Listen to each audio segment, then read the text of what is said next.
Hello and welcome to the IO Thinker, where we explore the world of international relations one critical issue at a time. I'm Martin Zupko. Today it's a real pleasure to speak with the Professor Jonathan Fisher, co-editor of African Affairs, one of the leading journals in the field of African studies. African Affairs is a peer-reviewed academic journal published by Oxford University Press on the behalf of the London-based Royal African Society. It was established as the Journal of the African Society in 1901, then it was published as the Journal of the Royal African Society from 1936 until it obtained its current name in 1944. The journal is broadly interdisciplinary with a primary focus on the politics and international relations of sub-Saharan Africa, though it also draws on sociology, anthropology, economics, history, and other disciplines. Professor Jonathan Fisher is based at the University of Birmingham, where he also serves as a Deputy Director of Research and Knowledge Transfer for the College of Social Sciences. His research centers on the roles of ideas and legitimacy within authoritarian systems, with extensive fieldwork across Eastern Africa. Hello, Professor. Let's start with the first question, and I would like to know, how has the journal's mission evolved over the time? Because we know that Africa is changing, and also the perspectives on Africa are changing. And also, what's the characteristics for the journal's research DNA? So obviously the journal has quite a long history. It predates quite a lot of the decolonization of the African continent.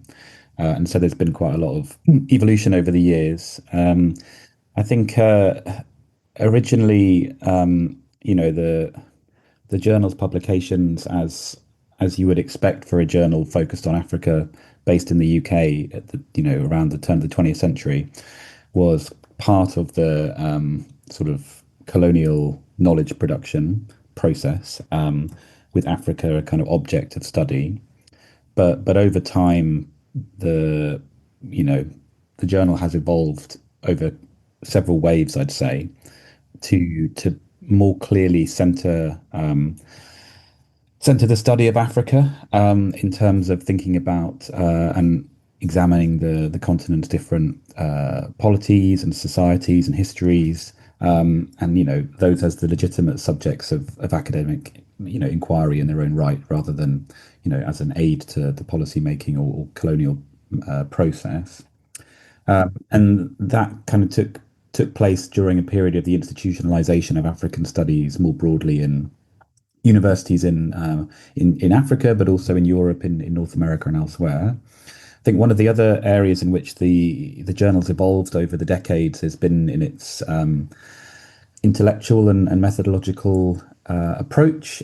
So one thing that we have seen over the last 40, 50 years or so is an even more clear focus on rigorous scientific, high quality research, but also not just focusing on political administration and elite politics, but also wider phenomena in the politics of Africa. So, social movements, governance at the everyday level, political economy, but also, as you mentioned, interdisciplinary approaches to the continent. I mean, we're fundamentally a journal which is focused on the politics and international relations of Africa, but we welcome contributions which link to anthropology or to sociology, geography, that sort of thing.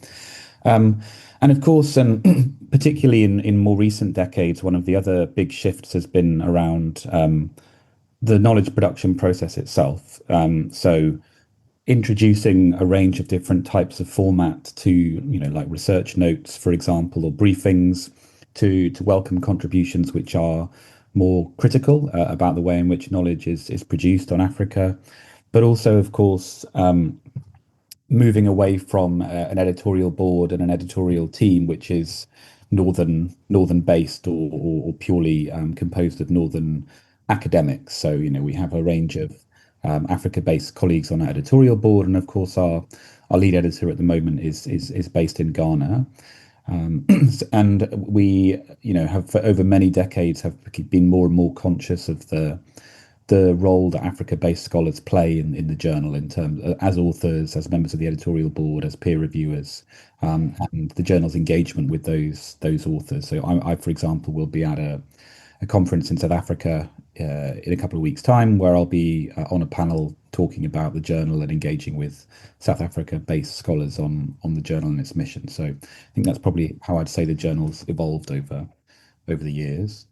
And is there any specific element of that research DNA that you would like to mention? Because there are more journals regarding African studies. So perhaps during your research and also contribution as an editor, you found something that's very specific for this particular journal. Well, I mean, I would say that it's the focus on quality above and beyond everything else. We don't send out the majority of the things that we receive for peer review because we focused really on quality. So every article has to be really central to pushing forward both sort of empirical knowledge, but also the way we think about the continent or dynamics in the continent, concepts, theories, that sort of thing. But one thing I'd say, and I think one thing that does mark us out, at least from a number of other journals that I've published in, is that we take a very direct line as editors. So when we receive an article which we think has promise but is not quite there yet, we will go back to the authors and suggest various ways in which they might look to revise the submission before we send it out to review, because we want to see that one progress, and we know that if in its current format it probably will not be picked up by reviewers. When we receive reviews back, we discuss between the four of us every single piece that comes in. And when we receive reviews back, we are quite clear with our feedback. So we say, here are the reviews. These are the 3 or 4 things that we think you should concentrate on. And so we give a really clear steer to the authors that these are the areas that we think need to be tightened up. I think that doesn't necessarily make us completely unique as a journal, but I think that care and attention to during the review process is quite distinctive. We mentioned that the journal has a strong interdisciplinary focus. So how do you maintain intellectual coherence? Because there are so many topics, disciplines, and being editor, it's quite demanding because you must know a little bit of everything in order to assess if the article is fit for the publishing with some changes or not. So I think that's quite demanding job. So how do you maintain that? Yeah, well, it's something we talk about quite a lot as an editorial team, and of course we all come from different backgrounds as well. So in terms of intellectual backgrounds, so that can sometimes help, and we don't always completely agree if an article is a fit or not. Some of us are more persuaded, some of us are less. Ultimately, the benchmark that we use is this article fundamentally trying to say something about the politics and or the international relations of Africa in some way.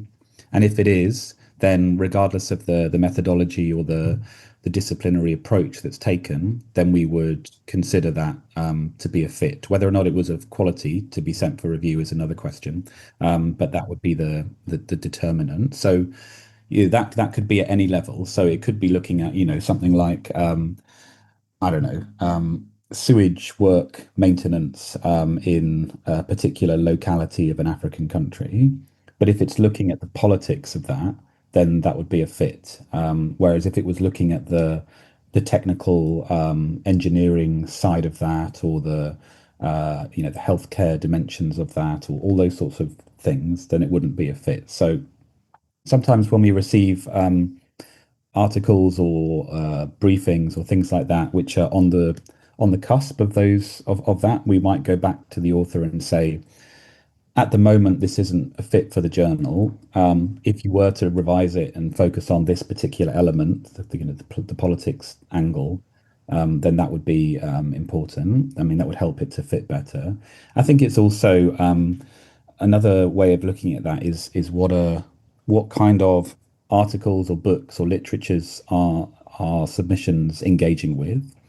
So if people are if authors are engaging with debates in and on the politics of Africa, or citing articles that that tends to suggest that there's a fit. Whereas if there's lots and lots of citations from medical journals or engineering journals or that sort of thing, without being complemented by stuff in the politics or IR realm, that can often be a clue that this fit is not really there. And I think it's important that we let people know that early on. So we do reject a number of articles regularly on the basis of fit, and that's important because there's no point in sending something to. I mean, our reviewers tend to have a pretty good sense of what the readers of African affairs are interested in. So if it's not a fit, it's better that authors know that, and often we would suggest to them, you might want to send this to I don't know, journal on religion or journal on cultural studies or that sort of thing, so that they can get the audience that they actually need for that article, which is sometimes not us. How do you balance the sort of grounded empirical case studies with the theoretical debates? In other words, when we have a look at the ratio of empirical and theoretical, what's the approach regarding your journal? So we don't have that as an approach. We look at each submission in and of its own right. So we don't say, oh, we've had quite a lot of empirical pieces recently, so this one can't go forward. We look at each one in and of its own right. That being said, for our articles, our proper articles, not so much our briefings, which have a different format, we do expect there to be both an empirical contribution and a conceptual or theoretical contribution of some kind as well. So we don't necessarily see articles as one or the other. They need to have both elements. In some cases, the theoretical intervention is more significant. In other cases, the empirical content is the main contribution. But we do expect there to be both of those things there. I mean, the briefings that we have, they tend to be more empirical because they are focused more on current events and more recent things going on. So there's less of a focus on the theoretical conceptual dimension there, but we still push authors of briefings to think about how this speaks to wider debates in the literature.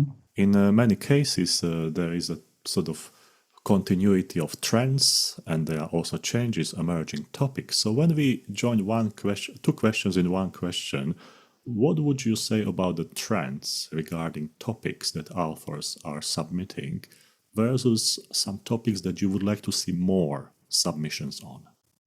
Yeah, interesting. I mean, I think each of the four co-editors would probably have a different answer to that based on our own interests.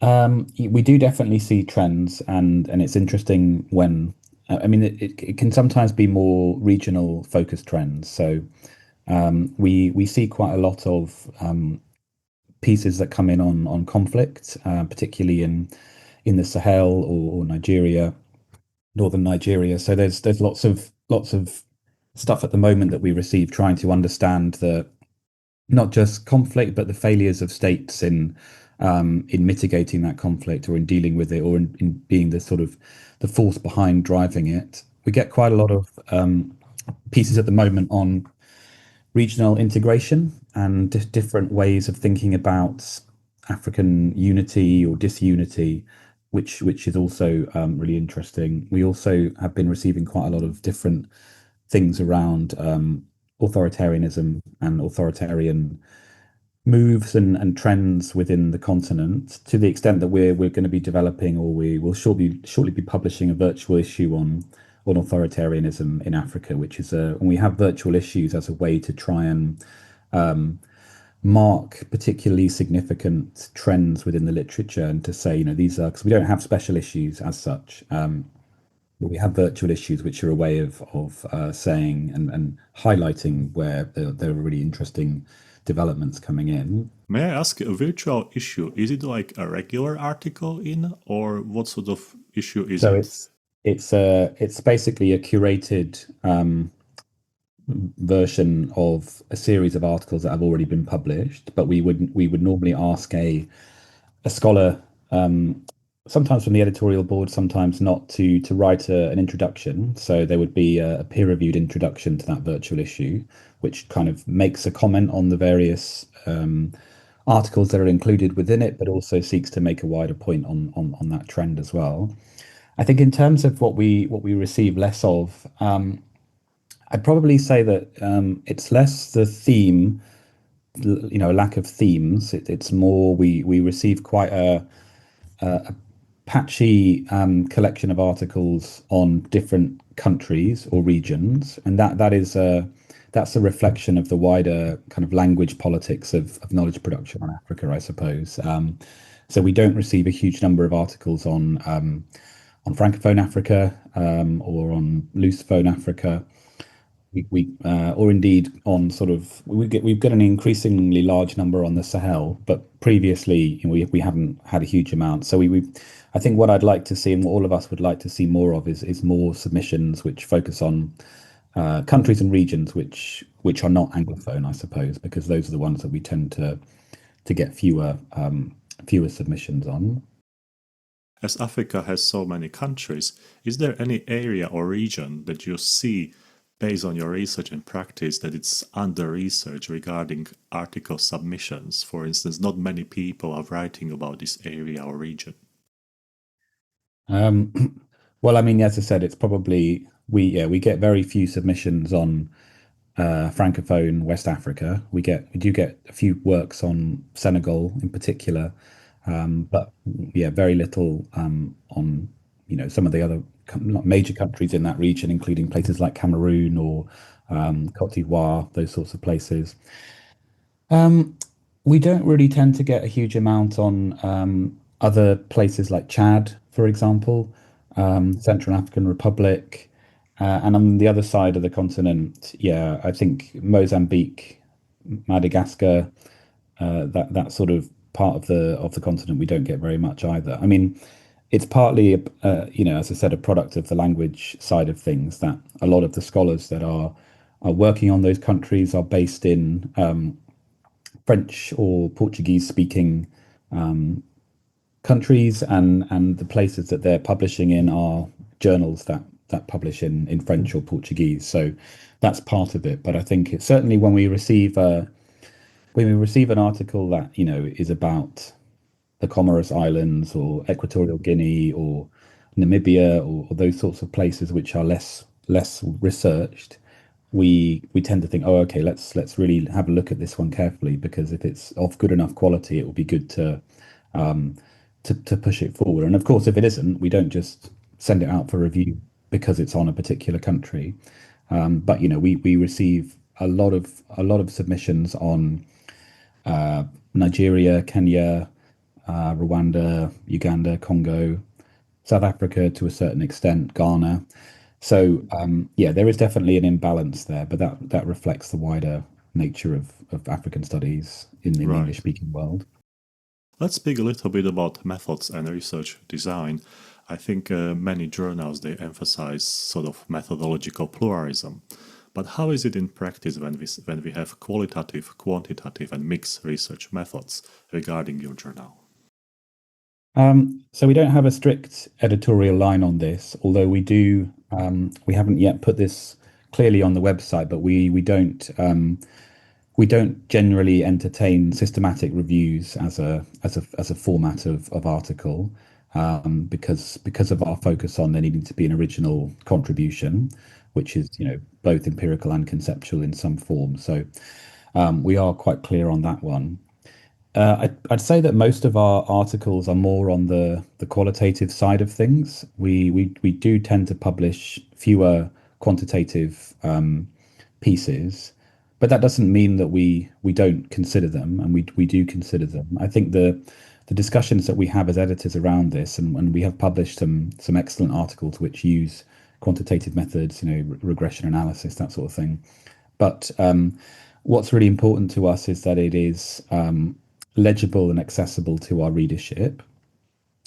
So there has to be a really clear, in every article that we get, a really clear and transparent explanation about the methods that have been used. What is the data? How has it been analyzed? What are the pros and cons of it? So sometimes that can be more challenging in quantitative research, and it's more kind of around, is the article using the method in order to say something innovative and interesting? Sometimes in some of the regression analysis based papers that we've received, the focus is more on explaining the novelty of the regression analysis itself. So the contribution being about the methodological innovation of that, and that's not really the focus of the journal.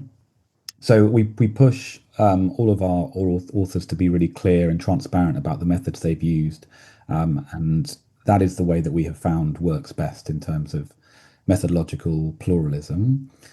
I mean, I think yeah, there are other journals which are more 100% focused on quantitative methods. So we try not to be you know biased against or for one, but I would say that it's most common for our articles to have a bit more of a qualitative bend, be more interview based or discourse analysis based. That tends to be more what interests our readers, we've found. So we don't reject articles on the basis of methods, but we do tend to see more qualitative submissions coming in. Are there any research methods that the journal would like to see more being used by scholars? Something specific? Not especially. I think what we really want is kind of rigorous quality use of methods. So we've published recently some really interesting ethnography based articles, which obviously take quite a lot of time to do well. We've published stuff which is based on interviews, based on surveys, those sorts of things. What we're less interested in is kind of low quality or shallow use of data.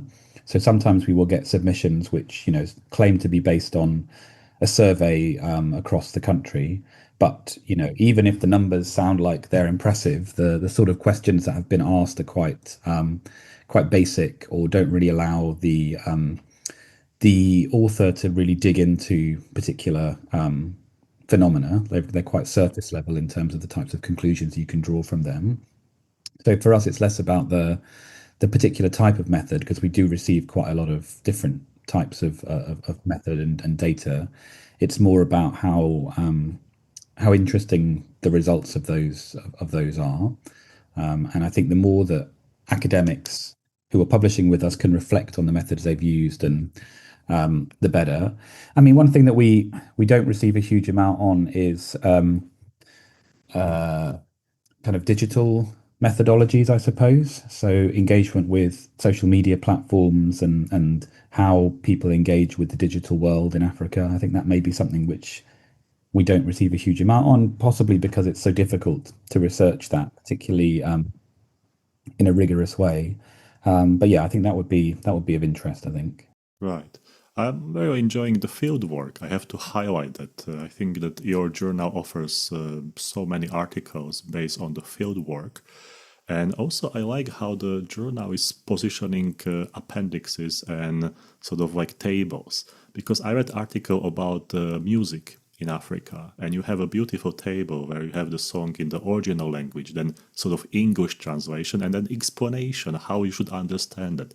And this comes from the fieldwork. So this is, I think, for me, very valuable as a person interested in fieldwork research. From the editor's perspectives, what are the most common mistakes that you experience when going through submissions? I think I'd probably say, I mean, obviously there's the question of fit, which we've already talked about. I think if the article doesn't have a good fit with African affairs, then that's a common reason for rejection. And I think that researchers are well placed to or advised to look at what the journal has been publishing on over the last few years as well, to get a sense of the themes that we publish on, the styles that we publish on, or the styles in which articles are written, that kind of thing. So that's a good way to think about fit. I mean, sometimes we get emails from scholars with an abstract saying, "Does this sound like a good fit?" And sometimes we can say yes or no, but often we kind of have to read the whole article to be able to say that. But I'd say that the most commonplace reason why or mistake that authors make is not being clear about the original contribution of the study. So what is new about the article, basically? What is the original intervention that's being made? And that might be a empirical intervention, a thematic, theoretical, conceptual intervention, sometimes a methodological intervention, the way in which one might study a phenomenon on the ground. But that is by far the most common reason. If we don't think that an article is making an original intervention in the debate in some way, then that would tend to be the main reason why it doesn't go forward to review. And is there anything specific for the early career researchers, or that also applies to them as well? Yeah, and I mean, often early career researchers have some of the best submissions because they are publishing from or have recently completed their PhD, so they have that original material. I think it's more about making sure that you are selling the originality of what you're doing. So I think one of the things I would advise is just getting your mentors or your peers or your network to read what you're going to submit before you submit it. The more feedback you can receive from people in advance of your manuscript, the stronger it's likely to be. And don't be afraid to make the most of the empirical material you've got. So sometimes we'll get an article which says it's based on 80 interviews or something like that, but we only see one or two quotes in the article, and that's a shame. So we like to see more being made of that original material as part of the contribution. That connectivity is very important, because I agree. I read so many articles and it's like, oh, it's based on 60 interviews, 25. And then I'm going through and I say, like, where is the opinion of those people, or how is it connected to sort of discourse that is written? So exactly, that's 100%. Is there anything that you would like to mention regarding technical aspects of the articles? I know some journals are more fussy about the introduction, or the research section is too short, or the conclusion is like too long. Is there anything that you would like to highlight regarding those technicalities? Not particularly. I mean, we're not especially strict about the style. I mean, if we do have a style sheet, and in order to be published in the journal, an article has to meet those style guidelines. But we will consider articles that don't meet those style guidelines at the original submission point. I think that what's quite important again is the clarity, making sure that an article is really clear in its structure and its argument. Because one of the challenges that we sometimes face is if an article is kind of all over the place in terms of the way its argument is laid out and evidence is put in here. And I think it's important for articles to be structured in a way that it's really clear to the reader and the reviewer what the contribution is, how that argument's being made, what the data is based on, and the pulling that through the whole article. I think it's also important, as we talked about a bit before, to have a clear methodology, a clear methodological discussion of what is this research actually based on. What are the advantages and disadvantages of that data?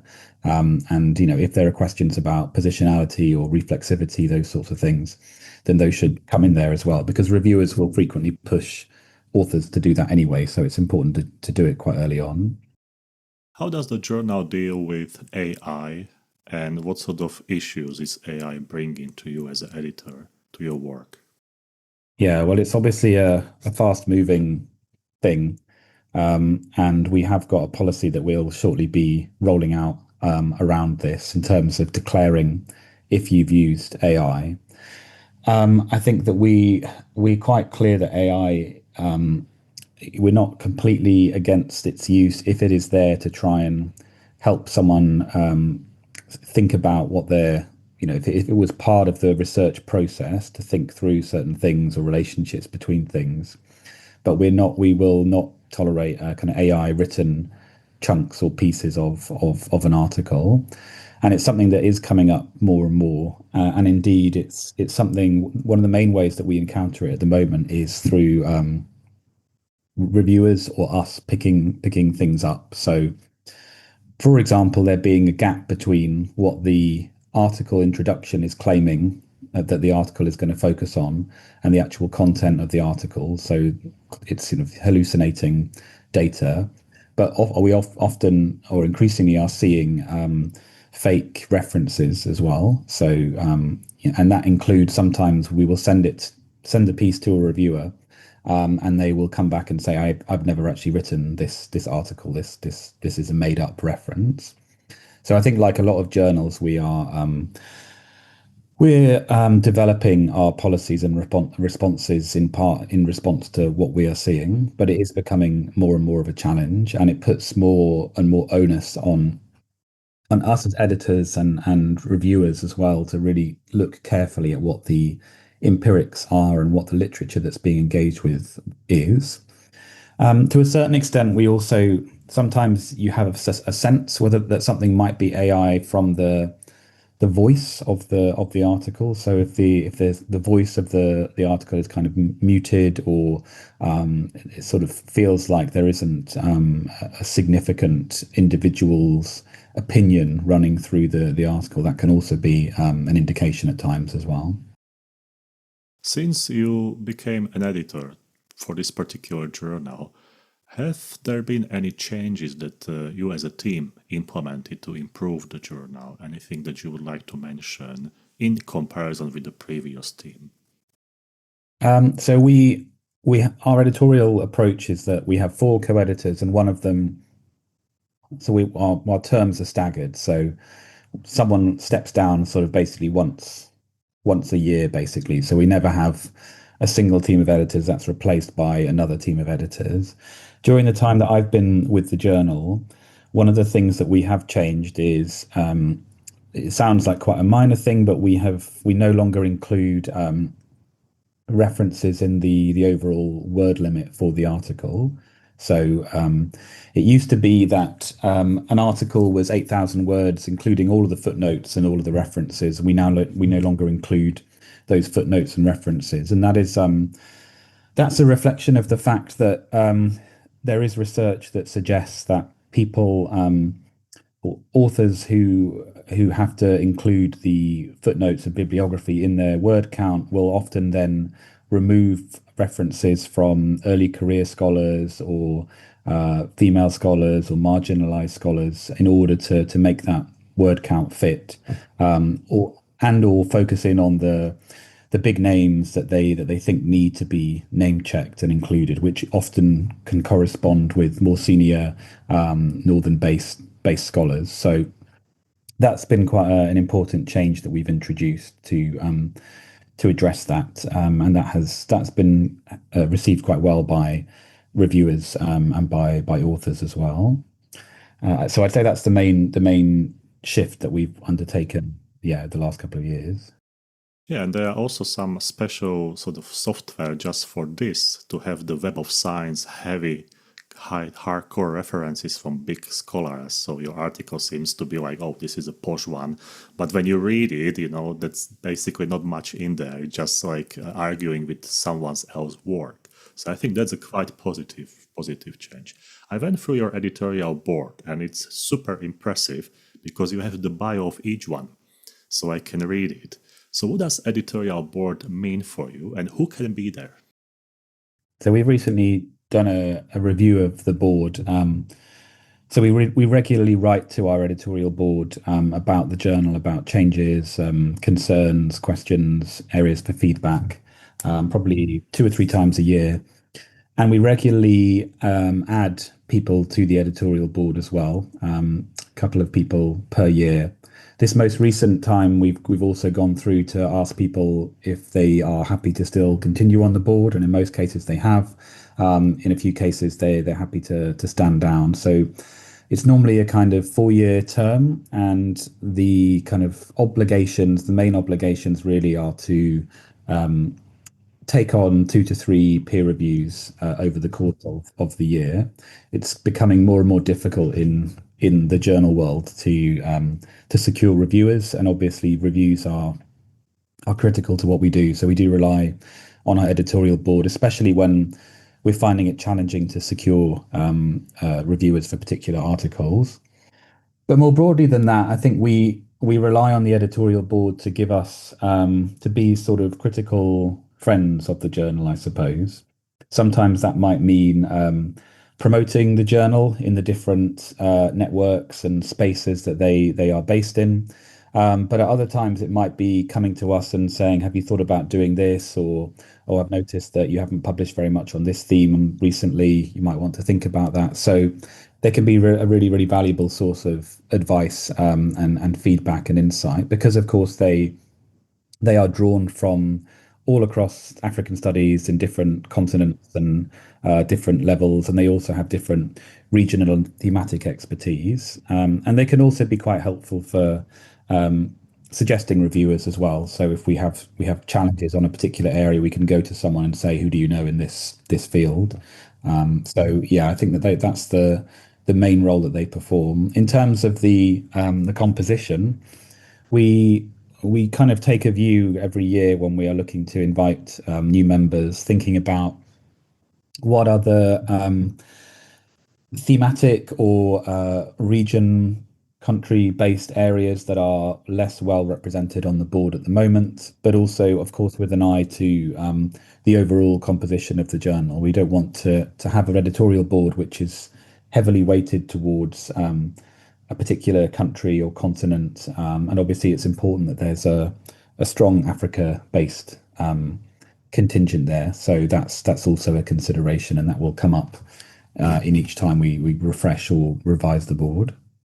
Academia is different in different parts of the world, and many times when I speak with especially early career researchers, they tell me, what's the point of submitting article to posh Western journal? There are people who know each other, they know how to do the things, and also some of the scholars, they don't have conditions as the Western scholars, actually access to the databases or articles. So what's the journal's policy when we speak about marginalized scholars who don't have that conditions to do proper research, to write a proper article for various reasons? Yeah, it is a major challenge. I would say that we do receive a large number of submissions from the African continent. So we definitely do see a lot of pipeline coming in from particularly West Africa, but also parts of Southern Africa and East Africa. I think partly, there's different levels of thinking about this. One thing would be, as I mentioned before, when we receive an article which we think has some promise, but is not at the level to be reviewed yet, and particularly if that is coming from an Africa-based institution, then we will think about how can we support that particular author to get it to the level that is required for review. That might mean tailored feedback, or in some cases, and this is another role that the editorial board sometimes performs, that might be in mentoring that particular author to a certain extent as well. So that's certainly one way we do it. We have a variety of formats as well. So we have the research note and the briefings, as well as the main articles, which is a way for different scholars to publish in different ways. One thing which we also try and do is be present at different conferences and workshops in the continent. So one of my fellow co-editors was at a conference in Cape Verde last year or earlier this year. As I mentioned, I'll be at one in South Africa. Another of my colleagues is going to be at one in Kenya. So that's a way to engage directly with scholars there, particularly early career scholars, to talk about the journal and ways in which they might approach publishing there. But it is a real challenge, and I think it's important that we shouldn't pretend that deals with the profound structural challenges that you mentioned. One thing that we see in particular is Africa-based, or in some Africa-based researchers, their engagement with the literature is with quite old, perhaps quite orthodox Western literature, perhaps because the libraries they have access to haven't been, really refreshed or updated for many years, and so their core texts are now quite dated. And that is a real challenge, and I think it's going to become more and more of a challenge. One of the other things we try to do is have more papers open access as well. So particularly if there's a topic which is quite salient, we push the publisher to make that open access for a while, so that it can be accessed across the continent and more broadly as well. But it is a major challenge, and I think no journal can do as much as they should do to address it. How do you see contribution from, for instance, Latin America or Asia or countries like China to your journal? Do you see that increased tendency, or it's sort of stable, or not much happening there? Um, yeah, I wouldn't say we get very many submissions from Latin America-based institutions. Um, We do receive submissions from scholars based in Japan and South Korea sometimes, and we have seen a rise in submissions from China-based scholars, which has been quite interesting. Those have been particularly interesting because those scholars, in a number of cases, have been engaged doing fieldwork on the ground in Chinese projects in different parts of Africa. So that brings in a really interesting new dimension to the journal, which we haven't necessarily had before on a very relevant continental phenomenon. But by and large, yeah, I'd say we don't tend to get a huge. We do occasionally get submissions from Eastern Europe, occasionally from that part of the world as well. But I'd say that Asia, we don't tend to get very much, or from Latin America. And again, I think that's a reflection of the nature of African studies. Currently, the study of Africa is quite centered around North America, Europe, and Africa principally. A notorious question: do you encourage authors to suggest potential reviewers? Not as a rule. We might very occasionally, if we are really struggling, go back to an author and ask them to suggest a couple of names, but that's quite rare.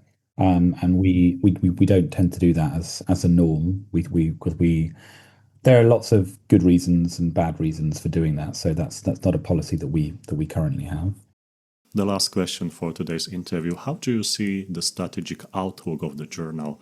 Some of your visions, maybe goals, maybe achievements that you would like to get, and also something about the future of the journal. Will it stay how it is, or are there any major changes coming that we don't know about, but you are preparing them? Well, I think one of the things we're trying to do is to make it more accessible to a wider audience. So we're going to be doing quite a major refresh of the web pages over the next few months, thinking about, for example, advice on when you receive reviews, how to best respond to them. Perhaps more tailoring of what we've got on the website when it comes to we've got reading lists and resources that we have which need to be updated and need to reflect more current debate. I think in terms of our vision, I think one area that we have not been as strong on over the last couple of years is our online presence. And we've been talking to beyond the website itself. We've been talking to the Royal African Society, which is where the journal is based, about how we can more substantively promote the content of the journal, and to enhance and amplify the debates of the journal by through blogs, through podcasts, through those sorts of initiatives. So I think that part of our vision would be to try and make better use of social media and the online space, to amplify the impact of the journal and its message. Professor Fisher, many thanks for sharing your insights, your information, and also interesting knowledge about the journal. I like the journal also because it has a huge archive from 1910s. Basically, it goes and all the articles are available. So that's fantastic, I think. And also, I value the fieldwork, as I noticed earlier. I think that would be good policy to stress that you like that originality of people and information and tables, and which are useful, because many times we see articles with information and everything, it's correct, it's perfectly clinically well written, everything fits. But then you miss that feeling, that sort of connectivity to region and topics or discourse. So therefore, I value your journal and I wish you good luck in your editorial work. I know it's very hard, especially with AI coming. So again, many thanks for being on the IO Thinker. My pleasure. Thank you very much.